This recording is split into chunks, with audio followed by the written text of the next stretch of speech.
Hello guys, you are most welcome. तो आज की वीडियो में सादा ब्लाउज़ की कटिंग रहेगी जो कि बहुत डिटेल में रहने वाली है वीडियो।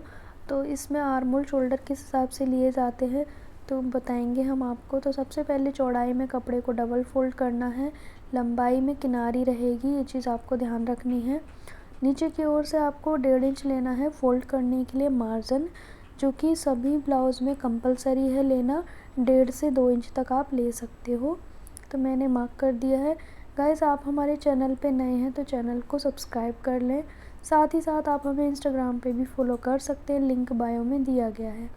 अब उसके बाद लंबाई लेनी है, तो जो भी आपकी रेडी लंबाई है ना, उसमें 1/2 इंच प्लस करके लेना है, क्योंकि 1/2 इंच हमारा शोल्डर में जाएगा दबाने में। उसके बाद शोल्डर लेंगे, तो शोल्डर और आर्म होल हम बैक नेक के अकॉर्डिंग लेते हैं।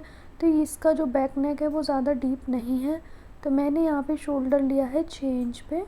उसके बाद नेक की विड्थ रहेगी 2.5 इंच। अगर आप बिगनर हैं तो 2.25 इंच पे भी आप ले सकते हैं नेक की विड्थ। अब हम लेंगे आर्म होल। तो आर्म होल मैं लेने वाली हूँ यहाँ पे 6 इंच तक, क्योंकि बैक नेक इसका ज़्यादा डीप नहीं है। उसके बाद चेस्ट का 4th पार्ट लेना है, जो भी आपका चेस्ट है उसका 4th पार्ट लेना है यहाँ पे।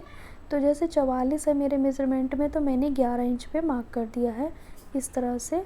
और 11 इंच ही हमने नीचे की ओर लेना है, जितना हमने ऊपर लिया उतना ही नीचे की ओर लेना है। कमर का कोई मेज़रमेंट नहीं लिया है हमने, सिर्फ 2 इंच एक्स्ट्रा मार्जिन लिया है, बाकी फिटिंग हमने सीधी सीधी ली है। स्टिचिंग के समय हम कमर का मेज़रमेंट लेते हैं। यहाँ पे नेक की लेंथ रखी है मैंने 6.5 इंच पे, आप अपने मेज़रमेंट के अकॉर्डिंग ले सकते हैं। 7 से ज़्यादा हम इसकी लेंथ नहीं रखते हैं फ्रंट नेक की, बाकी आप अपने कस्टमर के अकॉर्डिंग रख सकते हो। तो मैंने यहाँ पे 6.5 इंच रखा है, और जो विड्थ ली थी वो 2.5 इंच ली थी। इसके बाद हमने राउंड नेक की शेप दे दी है। अब हम डार्ट डालेंगे। तो डार्ट डालने के लिए हमने 4 इंच पे मार्क करना है इस तरह से, क्योंकि ये हैवी साइज़ है इसीलिए। यहाँ पे भी हमने 4 इंच पे मार्क कर दिया है। नॉर्मल साइज़ में 3.5 लेते हैं, हैवी साइज़ में 4 इंच तक लेते हैं। उसके बाद इस तरह से सीधा इंच टेप रखेंगे, और मैंने वस्ट पॉइंट लिया है 10 इंच। तो आपको भी वस्ट पॉइंट लेना है। तो यहाँ पे मैंने 10 इंच पे वस्ट पॉइंट लिया है। वस्ट पॉइंट से ही सारी टक्स डलती है। 1 इंच नीचे मैंने ये वाली डार्ट डाली है। उसके बाद इस वाली डार्ट में हम 1.5 इंच का गैप रखेंगे, और जो वस्ट पॉइंट है उसी से हमने सारी डार्ट डालनी है। अब इस वाले हमने क्या करना है, आर्म होल की शेप देनी है, जो कि 1.5 इंच पे मैंने बैक आर्म होल का शेप दिया है, जो कि आपको इस तरह से देना है हल्का सा राउंड करते हुए। तो ये 1.5 इंच का मैंने आर्म होल का शेप दे दिया है। इसके बाद हम 2 इंच के गैप पे ये वाली डार्ट लगाएंगे, जो कि आर्म होल की रहती है। तो वस्ट पॉइंट पे हमने इंच टेप को रखना है, और 2 इंच का गैप तक रखते हुए हमने ये वाली डार्ट को डाल देना है इस तरह से।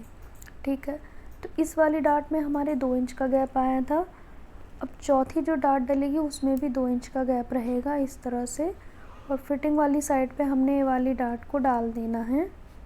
तो हमारी चारों डार्ट इसमें डल गई है, आप ध्यान से देखें। अब इसकी हमने कटिंग कर ली है फ्रंट पार्ट की।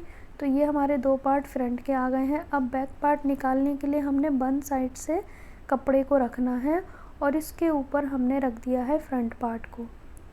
और आपको बंद साइड से ही बैक पार्ट का कपड़ा रखना है, और एज़ इट इज़ आपको मार्क कर लेना है बिल्कुल इसके बराबर। अभी हमने कोई चेंजेस नहीं किया है।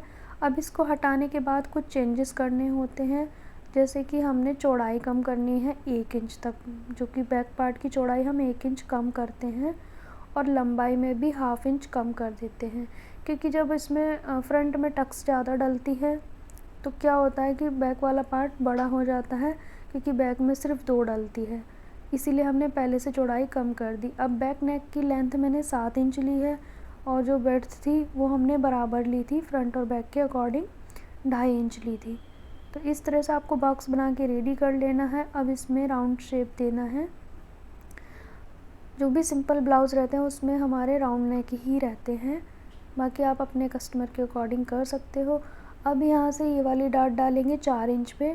डार्ट की जो लंबाई रहेगी वो रहेगी 5.5 से 6.5 इंच तक आप रख सकते हो। तो मैंने यहाँ पे 5.5 इंच ली है डार्ट की लेंथ। उसके बाद हमने क्या करना है, ब्लाउज़ की लंबाई जैसे रेडी लेंथ है हमारी, उसमें हमने क्या करना है 1 इंच प्लस करके रखना है, बाकी हम काट देंगे कपड़े को, क्योंकि मैं इसमें ना पट्टी लगा के फ़ोल्ड करूँगी। आप चाहे तो इसी में फ़ोल्ड कर सकते हो, बट पट्टी लगा के ज़्यादा अच्छी फिनिशिंग आती है।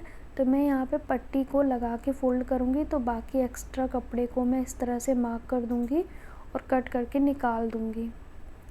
उसके बाद क्या करना है, 1/2 इंच ना हमें तिरछा करना होता है इस तरह से। ये क्यों करना है तिरछा, अब हम आपको इसकी कटिंग करने के बाद बताएंगे। कटिंग करने के बाद आपको हम बताएंगे ये हमने क्यों करा था तिरछा। तो यहाँ पे हमने कटिंग कर ली है। अब होगा क्या ना, जब हम डाट डालेंगे ना, इस तरह से डाट डालने के बाद ये कोना निकल आता है, जैसा कि आपने देखा होगा साइड से कोना निकल आता है। ये कोना ना निकले इसीलिए हमने 1/2 इंच तिरछा कट करना होता है, और उसके बाद हमने पट्टी लगा के फ़ोल्ड कर देनी है तुरपाई वाली। अगर हम तिरछा कट करेंगे और इसी में फ़ोल्ड करेंगे तो ये अच्छे से फ़ोल्ड नहीं होगा, इसीलिए मैंने अलग से फ़ोल्ड करने के लिए पट्टी को कट करना होगा। अलग से पट्टी लगाने से फिनिशिंग आएगी इसमें। अब हमारे फ्रंट पार्ट को हमने लेना है, इसमें फ्रंट पार्ट के आर्मोल की गोलाई कर देनी है 1/2 इंच की। तो इस तरह से गोलाई कर देनी है और इसकी कर देनी है कटिंग।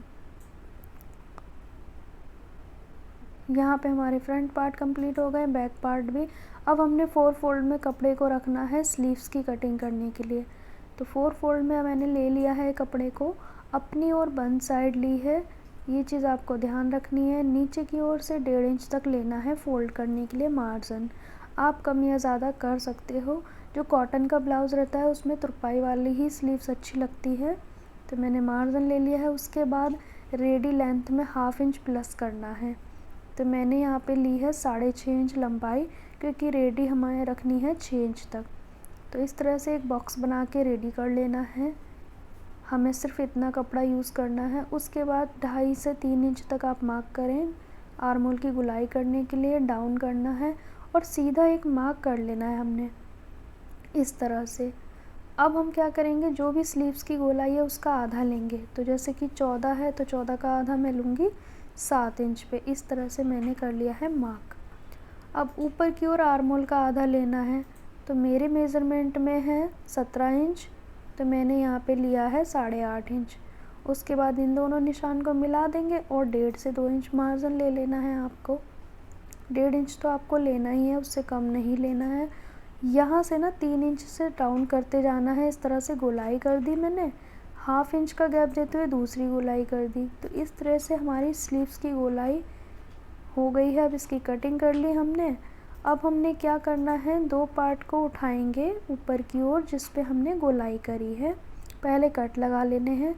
अब इसके बाद 2 पार्ट को उठाते हुए इसकी कर देनी है कटिंग। तो ये हमारे फ्रंट के आर्मोल की कटिंग हो जाएगी स्लीव्स में, क्योंकि हमने फ्रंट के जो पार्ट कट किए थे उसमें भी गोलाई की कटिंग करी थी। तो इसी तरीके से आपको इसमें भी करनी है। तो यहाँ पे हमारी स्लीव्स की कटिंग हो गई है। स्टिचिंग की वीडियो ऑलरेडी अपलोडेड है गाइस। कैसी लगी मेरी ये वीडियो कमेंट करके ज़रूर बताइएगा। चैनल को सब्सक्राइब करना ना भूलें। Thank you.